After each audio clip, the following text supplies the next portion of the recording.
Hello, I'm Patrik, proud owner and driver of the Team Pro4u yacht. I'm going to give a brief introduction to the team and what we are dealing with. I will also give a brief technical overview of our instrument system. However, it's important that this is not a technical presentation. The purpose here is to talk about what information we display, when we display it, where we display it, and why. So the focus is totally on information, not technology. At the end, I will also give a tip on or explain how we are working with performance analysis. That is, how we compare, for example, one tuning with another tuning, one trim with another trim, without having another boat to compare with, but instead using data from our instrument systems. I will elaborate on what information we focus on during the start procedure, during Windward leeward courses, and during offshore coastal races when we do reaching, when we are reaching. Why we prioritize this information, and also, as I said, where we present it. The team is now, we are 8 persons on the boat, and except for me, everyone is between 20 and 30.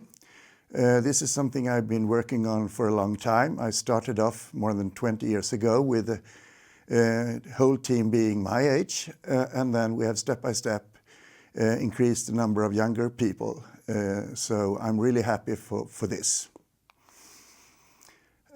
We have been rather successful, to be honest. We have a gold in the ORC Europeans in 2015 and 2017. We have all in all 10 medals at ORC Europeans or Worlds.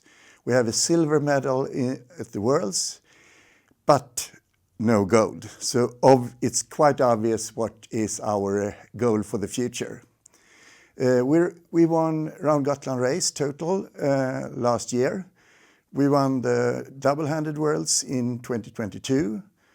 And we have won the Swedish Nationals 5 times. But maybe what I'm most proud of on this slide is that we have been awarded KSSS Best Coach Award in 2021. And here KSSS, our club, has about 5,000 members and several hundred coaches coaching on different levels, everything from beginning level on Optimist to coaching our Olympic teams. And among all these coaches, we are recognized for what we are doing with the Offshore Clinic. KSSS Offshore Clinic that we are running in cooperation with KSSS was started in 2019. We take 10 participants, 5 men, 5 women, between 16 and 30. We are running this now for the 6th year, so by the end of October, when we finish this course, we will have 56 graduates. Application is done in January. Typically, we have about 3 times as many applications as we can take for the course.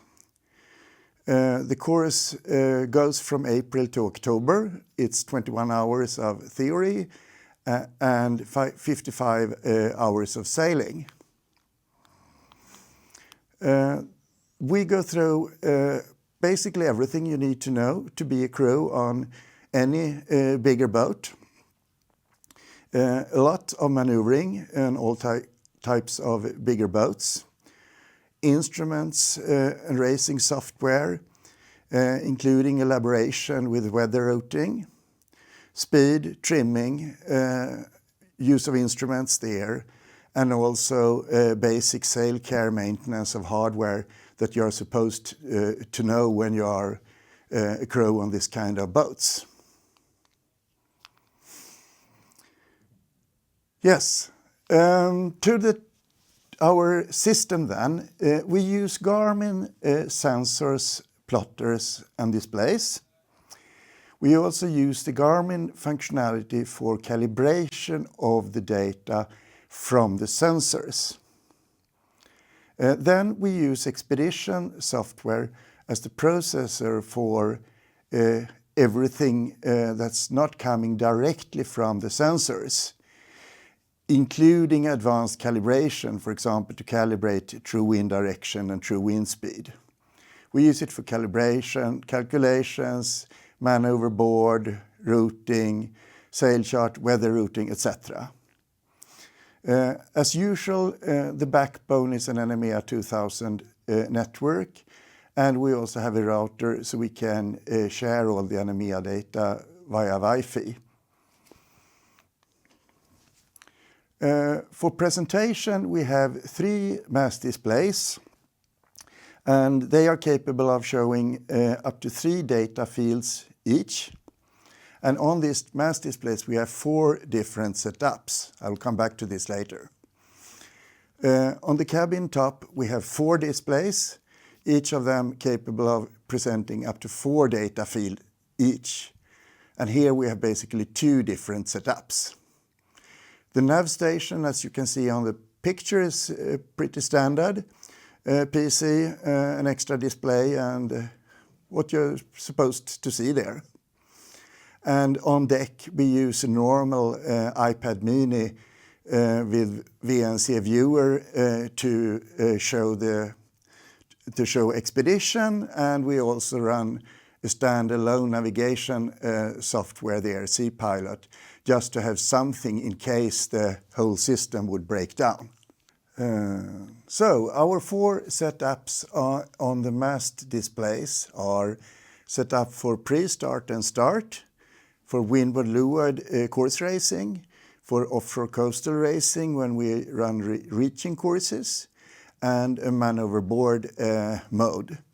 The man overboard mode is triggered by physical push buttons close to the helmsman, and when they are pressed, the top mast display, this one, show course over ground, that is where are we heading, the bearing to the man overboard, and the distance to the man overboard. And it goes automatically directly there, doesn't matter in which of these modes we are. Change between the other 3 modes are a one press thing on this remote control, 1, 2 and 3. And in the Windward leeward setup, we show different data depending on whether we are going upwind or downwind, and that is managed automatically by Expedition. We also have on the cabin top displays a few extra displays. One obviously showing only depth, one for set and drift in areas with a lot of current. I have one where I show boat speed, speed over ground, heading and course over ground. That is always on during transports because I want to keep track on the sensors and see that they behave the way they should. I also have to mention one of the sensors, and that's the GPS compass. That's a really, really good thing. It saves hours and hours of calibration time. We have ±1 degree of accuracy without any calibration at all, on all sides, all conditions. So it's really a great thing. The start setup, we show on the top display, we show time to gun, obviously. We show distance, the distance from the boat to the line, and the time to burn. That's the basic, the most important information. We always show on the mid-display boat speed and true wind speed on the same place in all setups, which I think may help. In addition to the time to burn, we also show the burn time to the port, to the pin end, and to the starboard end. And especially to the pin end, I would say, that's really, really helpful. If you are aiming for a pin end start, and you can see that the time to burn is negative, that is, you are late to the pin end, then you can head full speed towards the pin end and be sure that you will not be too early. So that's really a good thing. On the cabin top instruments, we only use one of them for pre-start. And the most important thing we show there is bias angle. That is, we show the angle, the bias angle of the starting line given a true wind direction that we have locked and decided. Then we may see, for example, that it's a 5 degrees port advantage.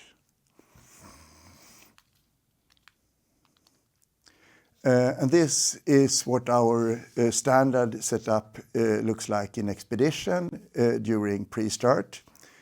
This is the standard pre-configured expedition setup. We focus very much on understanding the wind. So here we have 1 minute average, 5 minute average, 10 minute average, 15 minute average, etc. on the true wind direction. And here the same for the true wind speed. And that combined with these graphs helps us to, it's all about having a presentation that helps us to understand what the wind is really doing. And therefore we think that it's helpful to have a combination of these number boxes with the average values and these graphs on top of what we are presenting on the displays on the mast. So during upwind in the Windward leeward setup, we alternate between two different settings. The alternation is done automatically, and the only difference is that half of the time the instruments show the rudder angle and half of the time they show the heel. And this is, in our view, something that's extremely important. That is, if you have to have the right amount of weather helm on the boat, that is the right rudder angle and the right amount of heel, that's really fundamental to good upwind speed. On top of that, we show the difference to target boat speed. This is also a bit different to most other boats. The normal thing is that you show the target boat speed and you show the boat speed. And then you, as a helmsman or trimmer, have to look at, okay, we should go 7.0, but we are doing 6.9, so we are 0.1 slow. We think it helps instead to only show the difference directly. So we show the difference to target boat speed. Here, obviously, we are 0.02 slow, that is almost on target. And here we are about 1/10 of a knot fast compared to target. We show the VNG and we show the apparent wind angle. It may look a bit stupid to show the apparent wind angle because, I mean, you're a helmsman. You know your telltales, so of course you can steer the right angle. And that's correct during daytime and good conditions. But when it's getting dark, when you're getting tired, it really helps actually, because then you know that when you are in the groove on starboard tack, you may have 26 degrees of apparent wind angle. Then it's getting dark, you don't see the telltales, or it starts raining, the telltales doesn't work anymore. Then you know that something around 26 degrees apparent wind angle on starboard tack is where the groove should be, and on port tack, for example, 24 degrees. So it's helpful. And last but not least, on all the settings we show the true wind direction and this excellent graph. This is an historical graph. We can select, we typically have 30 minutes between here and there. And now is here, and here is 30 minutes ago. So we can see that now the true wind direction is a high value, that is to the right shift. We can see that about 12-13 minutes ago, the wind were maximum to its left, and then it was right again. So the history we see here is a right shift wherein the wind is backing to the left, and then during the last 12-13 minutes, the wind has went right again. Really, really helpful. When we bear off, expedition recognize that the true wind angle becomes more than 90 degrees, so it's automatically switch mode. And here we also show the difference to target boat speed. But the other important thing here, in addition to VMG, is the true wind angle and the target true wind angle.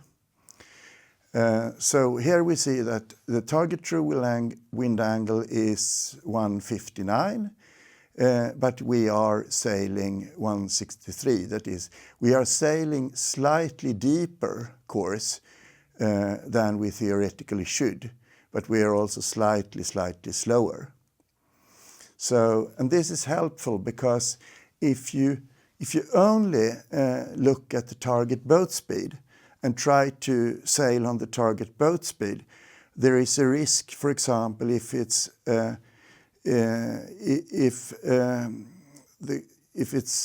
the wind is very weak close to the surface but stronger up, there is a risk that you sail a far too high course, because the wind instruments says 13.5 knots, but close to the water there is very much less wind. And if you only look at the true wind angle, there is a risk that you do it wrong also. So looking both at the difference to target boat speed and the difference to target true wind angle helps you to find where you should be in these very specific conditions. On the cabin top, we focus very, very much. We have 3 load sensors. We have it on the main sheet, we have it on the forestay, and we have it on the jib tack, that is the jib halyard / jib Cunningham. And this is really the next step for us. So during course racing, we show them on these cabin top instruments. And this is basically what we use there. The third setup during offshore, or actually to be more precise, when we are reaching, because obviously if we are going an upwind leg on an offshore course, we have the windward leeward set up for upwind. But reaching, this is the setup that we use whenever we sail something in between windward, leeward, upwind, and downwind.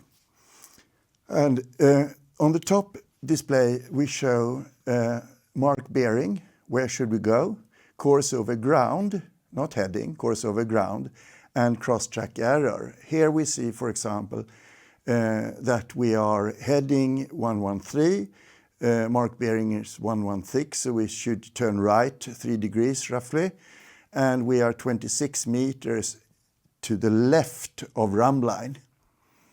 This seems very, very simple, but it's actually, in many cases, when you are not going upwind or downwind, it's very much about sailing a straight course between the lines, between the marks. So this is helpful. Here we show this display switch between difference to polar heel and difference to polar boat speed. Because in the same way as having the right heel when you are going upwind, it's very important to have the right heel when you are on a tight reach, for example. And as I said, on the lowest display, we always show true wind direction with the graph to follow what's happening. On the cabin top instruments, when we are going offshore, we have a need of more data. So we have all the loads for the main forestay and tack on one instrument. Here we show the same information as we show here. That is what is our course over ground, what is the bearing to the mark, and our cross-track error. And why so? Yes, because sometimes when we are going up an upwind leg on an offshore race, we want to show the windward leeward setup, and then we don't have the mark bearing on the mast displays. And obviously we always have to know where we are heading. If the windward mark is 5 hours of sailing away. So that, and then we show the distance to the next mark. We show, which is very helpful in my view, we show the time to the next mark, and we show the time on port and on starboard. Here it's actually something wrong, because this is the time we are supposed to sail on port tack to reach the next mark, and this is the time we are supposed to sail on starboard to reach the next mark. So obviously, I mean, this is a fix for the presentation, but obviously the sum of the time on port tack and time on starboard tack should be the total time to the mark. Apologize for that. Then we also on this instrument show the next mark bearing. That is, what is the bearing we have from the mark we are sailing to and to the next mark. And here we also show next mark true wind angle. That gives us a rough idea of what can we expect after the next rounding. Here we see that the next mark true wind angle is 23 degrees, which means that it's a beat. It's an upwind leg with upwind sails, but one of the tacks is longer than the other. We also show true wind angle and apparent wind angle.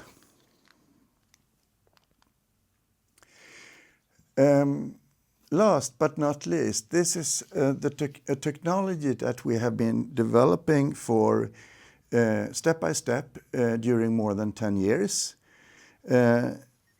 If you are sailing a one design boat, J70 or whatever dinghy, you can always compare different trim, different ways of sailing the boat by sailing against another boat or against other boats and see, and by doing so find the fastest setup in each condition. When you're racing with big boats, it's very seldom you have a similar or a boat that is similar or exactly the same. So you have to find ways of analyzing and testing different ways of sailing the boat without relying on having another boat to compare with. And obviously then you want to use your instruments.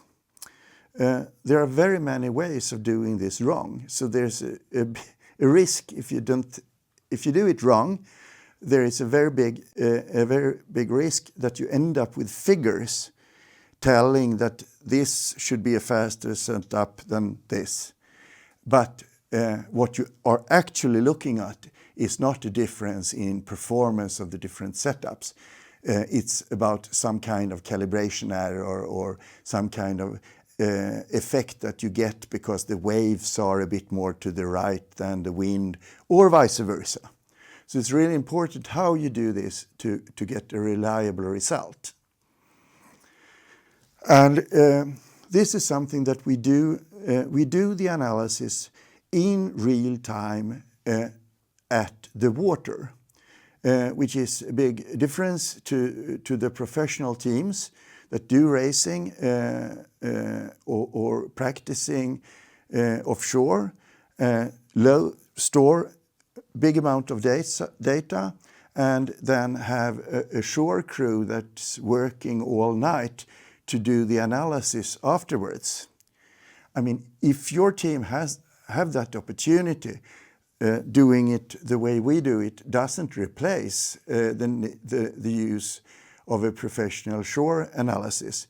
But by doing this on the water, you get the results directly, and maybe you don't have the crew that can work all night with the analysis. Yes, so the method. Basically, we run consecutive 3-minute tests. If we always compare 2 setups with each other.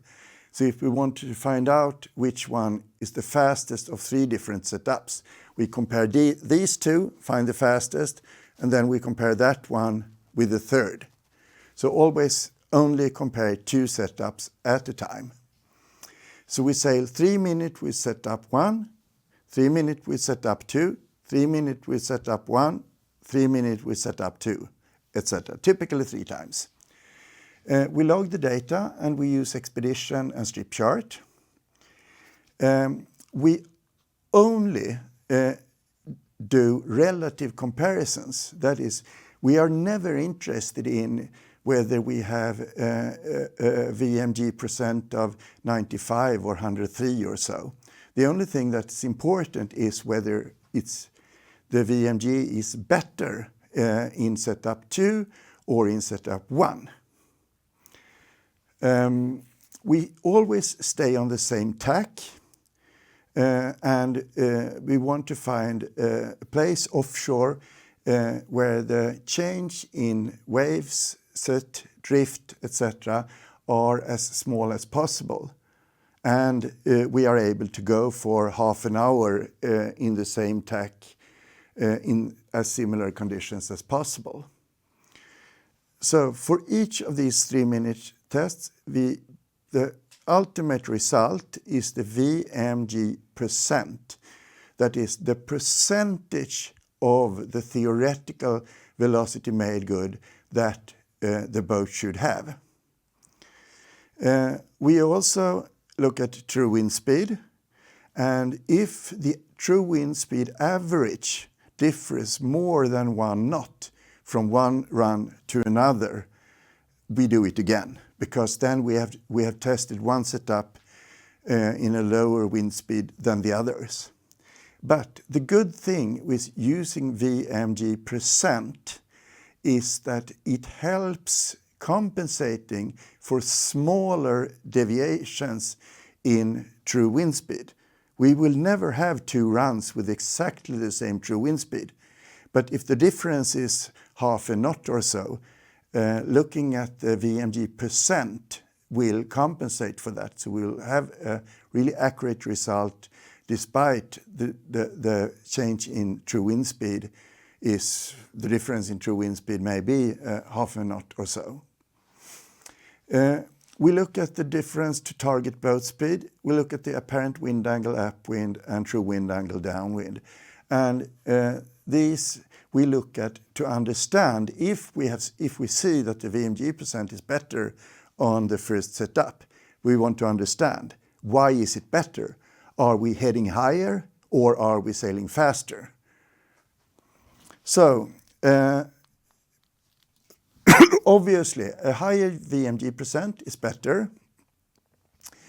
And I think actually I've talked about this one, so I think we go to the example.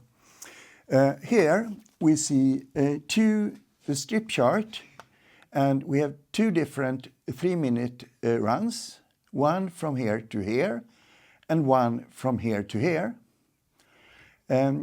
We look at the VMG percent and see that we have 102.9% on the first run, but only 97.7% on the second run.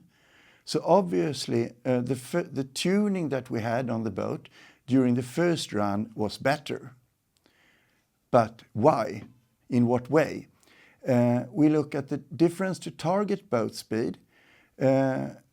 Here we see that we have plus minus 0. That is, we were exactly on average on the target boat speed for the wind speed we had.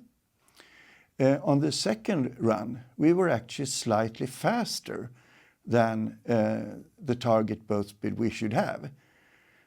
So we sailed faster, but despite that, the VMG was less good. So now we can expect something about the apparent wind angle. And what we see is what we expected, that the apparent wind angle in the second setup was 24.9, roughly 25 degrees. But in the first setup, we had an apparent wind angle of 23 degrees. So we sailed 2 degrees higher in the first setup, giving us the better VMG percent. Last but not least, the quality check here, the true wind speed. We see here that in the first one we had an average of 5.2 knots, and in the second one an average of 5.26. So very similar wind speed conditions. So this should be a reliable result. And I think that was about it for now. Thank you for listening.